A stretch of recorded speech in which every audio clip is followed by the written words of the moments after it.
Oliviane est malade. Il y a quelques mois, ses médecins lui ont conseillé d'arrêter les cours pour se soigner. Sa mère a trouvé un compromis, un programme de cours en distanciel pour pouvoir passer son bac en fin d'année.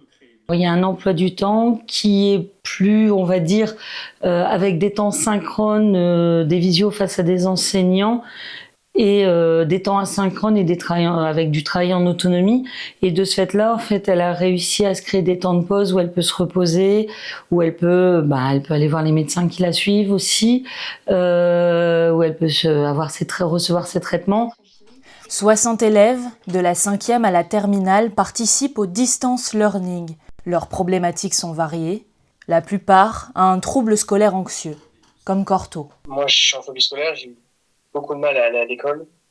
Et là, dans cet environnement-là, on a beaucoup moins ce problème. On est là avec de la bienveillance, on est tous bienveillants les uns les autres. Maintenant, j'ai beaucoup plus de facilité à voir un peu mon avenir, à savoir où je veux aller.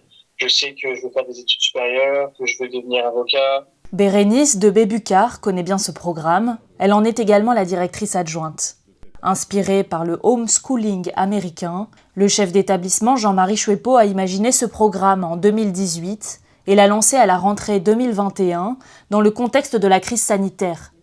La Covid n'avait pas eu que des avantages, il y avait aussi une situation où les gens étaient inquiets que les enfants soient toute la journée en ligne et que ça les isole socialement, ainsi de suite. Donc il a fallu apporter des réponses car il y en a à toutes ces préoccupations-là.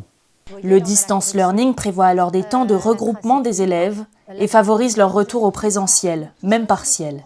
Dans ses cours de SVT, cette enseignante met aussi l'accent sur l'immersion. Donc j'ai des lames de biologie végétale, de biologie animale. Là par exemple, vous avez un lien sur un logiciel qui est utilisé pendant les TP du bac et qui est aussi utilisé par les professeurs de SVT en présentiel. Moi, mon objectif, il est qu'ils ne perdent pas pied, qu'ils aient le programme. Il n'y a aucune différence dans mes cours entre mes présentiels et mes distanciels. En fait, c'est de l'adaptation. Je dirais le maître mot de la distance learning, c'est on s'adapte. Ce programme est hors contrat et a un coût.